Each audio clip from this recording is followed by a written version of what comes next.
मुकेश, आपके अपने YouTube channel GK with Mukesh पे आपका हार्दिक स्वागत अभिनंदन करता हूं।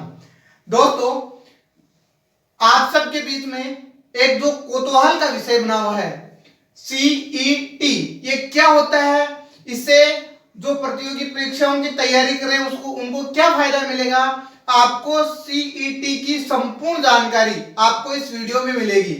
आप इस वीडियो के अंत तक जरूर बने रहना, क्योंकि दोस्तों सब लोगों को ये जानना अति महत्वपूर्ण हो गया है कि ये आखिर CET होता क्या है।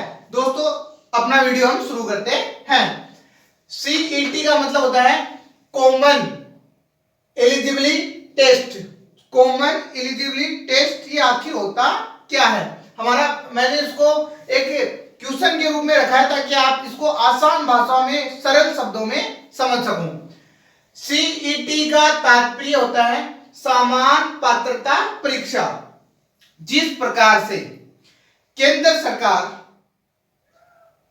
कोई भी प्रतियोगी परीक्षाएं करती है, उससे पूर्व प्री इंट्रेंस एग्जाम लेती है, ठीक उसी प्रकार से राज्य सरकार भी किसी भी प्रकार का एग्जाम लेगी तो उसके लिए प्री इंट्रेंस एग्जाम की व्यवस्था करने जा रहा है। आप इसको उदाहरण के रूप में ऐसे समझ सकते हैं, जैसे मान लो आप लोगों ने अभी बीएड के लिए फॉर्म अप्लाई किया है, तो आप बीएड के लिए फॉर्म अप्लाई किया तो आपको पहले प्री इंट्रेंस जो एग्जाम देना होगा। ठीक उसी प्रकार से आप कोई भी प्रतियोगी परीक्षाओं का एग्जाम दोगे तो उसमें आपको CET क्वालिफाई करना होगा, और ये किन किन भर्तियों में है, किन किन में नहीं है, आपको संपूर्ण जानकारी मैं दूंगा। राजस्थान राज्य सरकार अब सभी अधीनस्थ मंत्रालय सेवाओं के गैर तकनीकी नॉन टेक्निकल पदों पर भर्ती के लिए एक समान पात्रता परीक्षा का आयोजन करवाएगी। CET के माध्यम से अपनी जो राजस्थान की जो सरकार है वो सभी अधीनस्थ व मंत्रालय सेवाओं के गैर तकनीकी पदों पर भर्ती के लिए एक समान पात्रता परीक्षा आयोजन करवाएगी। अब आप समझोगे कि इसमें हमारा क्या फायदा होगा, आपको इसके लाभ हानि सब कुछ मैं आपको इस वीडियो में बताऊंगा। दूसरा जो आपका महत्वपूर्ण है, CET से पहले इन पदों पर भर्ती परीक्षा कौन आयोजित करवाता था। उससे पूर्व एक बात नोट कर लेना, CET की जो वैधता है वो 3 वर्ष तक रहेगी। CET की वैधता बहुत महत्वपूर्ण बातें हैं। CET की वैधता वो कितने वर्ष तक रहेगी, 3 वर्ष तक रहने वाली है। जैसे आपने कभी केंद्र स्तर की जो शिक्षक भर्तियां होती हैं उससे पहले प्री इंट्रेंस एग्जाम लिया जाता है, उसकी वैधता 1 वर्ष की होती है। ठीक उसी प्रकार से राज्य की सरकार करने जा रही है।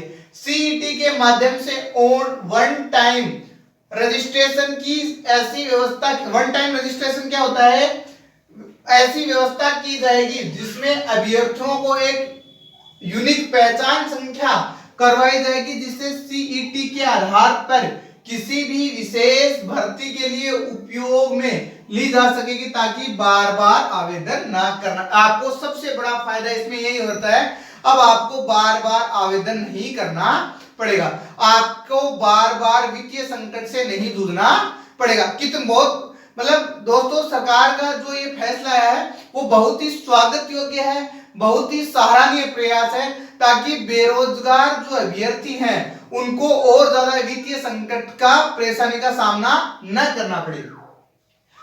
क्या वन टाइम रजिस्ट्रेशन की ऐसी व्यवस्था की जाएगी, जैसे आपने देखा होगा आप अपना रिज्यूम बनाते हो तो रिज्यूम के अंतर्गत आपके डाटा हैं वो इकट्ठे हो जाते हैं, तमाम आपके जो आंकड़े वो एकत्रित हो जाते हैं। ऐसी सरकार व्यवस्था करने जा रही है, आपको एक यूनिक पहचान दे देगी, जिसके माध्यम से वो यूनिक पहचान कोड डालेंगे तो आपके डाटा सरकार को भी पता चल जाएंगे और आपको भी पता चल जाएंगे, और ये प्राइवेट सेक्टर के लिए भी उपयोगी साबित होने वाला है। अगर आपको समझ में नहीं आया तो कमेंट में डालना, मैं आपको दोबारा बता दूंगा। CET से पहले इन पदों पे भर्ती परीक्षा कौन करवाता था, यह भी इंपॉर्टेंट बात है। RPC राजस्थान लोक सेवा आयोग पहले CET से पूर्व जो एग्जाम है वो आयोजित करवाती थी। RSSB राजस्थान कर्मचारी चयन आयोग करवाता था। अन्य नियोक्ता प्राधिकरण व निजी संस्थाओं के द्वारा सीईटी से जो अभी गवर्नमेंट एग्जाम करवा रही है उससे पूरा ये संस्थाएं एग्जाम करवाती थी। एक बार दोस्तों दोबारा समझ लेना, कुछ भी समझ में नहीं है तो कमेंट बॉक्स में डालना। सीईटी क्या है? समान पात्रता परीक्षा। ठीक, यह हो क्या, जिस प्रकार से आप बीएड कर रहे हो तो आप प्री इंटरेस्ट एग्जाम देते हो, आपको नौकरी मिलने वाली नहीं है। सीईटी से आपने सीईटी में आपके जैसे 90 नंबर आ गए, ठीक है, तो आपको नौकरी मिलने वाली नहीं है। सिर्फ और सिर्फ ये आपकी मानसिक योग्यता को जांचने का, परखने का एकमात्र उपयोग साबित होगा, एकमात्र एग्जाम होगा। राजस्थान राज्य सरकार अब सभी अधीनस्थ व मंत्रालय सेवाओं के गैर तकनीकी का मतलब होता है नॉन टेक्निकल जो पद हैं, पदों पर भर्ती के लिए एक समान पात्रता परीक्षा आयोजन करवाने जा रही है, जो सरकार का फैसला स्वागत योग्य है। दूसरा देखो, सीईटी की वैधता कितने वर्ष रहने वाली? 3 वर्ष रहेगी। सीईटी के माध्यम से वन टाइम रजिस्ट्रेशन की ऐसी व्यवस्था, जैसे वन टाइम रजिस्ट्रेशन की एक ऐसी व्यवस्था की जाएगी जिससे अभ्यर्थियों को एक यूनिक पहचान मिलेगी। जैसे आपका आधार कार्ड है, मान लो आपका आधार कार्ड है, आपके आधार कार्ड के नंबर एंटर करते ही आपके संपूर्ण जो डाटा है वो आ जाते हैं। ठीक उसी प्रकार से एक यूनिक आईडी आपको दी जाएगी, ताकि आपके एक तो सीईटी में आपने कितने अंक प्राप्त किए और आपके ग्रेजुएशन में कितने क्या नंबर है, सारी संपूर्ण जानकारी आपको वहां से मिल सकेगी। दूसरा है, सीईटी से पहले इन पदों पे भर्ती कौन करवाता था? तो आरपीसी राजस्थान लोक सेवा आयोग, आरएसएसबी राजस्थान कर्मचारी चयन आयोग और अन्य नियोक्ता प्राधिकरण व निजी संस्था करवाती थी।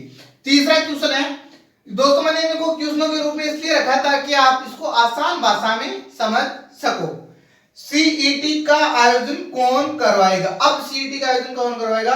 तो सीईटी का आयोजन राजस्थान कर्मचारी चयन बोर्ड करवाएगी। ये दोस्तों जीके का क्वेश्चन भी अच्छे बनने वाले से, तो ध्यानपूर्वक देखना। राजस्थान कर्मचारी चयन बोर्ड, जिसका सामान्यतः प्रति वर्ष आयोजन किया जाएगा, बहुत अच्छी बात है, जिससे जो स्टूडेंट्स कंपटीशन की तैयारी कर रहे हैं उनको बहुत ज्यादा फायदा होगा। वो अपने आप में प्रोत्साहित रहेंगे, मोटिवेट होते रहेंगे। क्योंकि मान लो आपने फर्स्ट बार एग्जाम दिया तो आपके 60 नंबर आए, आप अच्छे से तैयारी करोगे आपके 70 नंबर आएंगे, आप थर्ड तैयारी करोगे मतलब आपके 90 नंबर आएंगे। इस कहने का तात्पर्य है कि ये सरकार का जो फैसला है स्वागत योग्य है, जिससे युवाओं को प्रोत्साहित होते रहेंगे। और उसके बाद में कुछ मेरे पास ऐसे मैसेज आ रहे थे कि सीईटी हमने क्वालिफाई कर ली तो नौकरी मिल जाएगी, ऐसा नहीं होगा।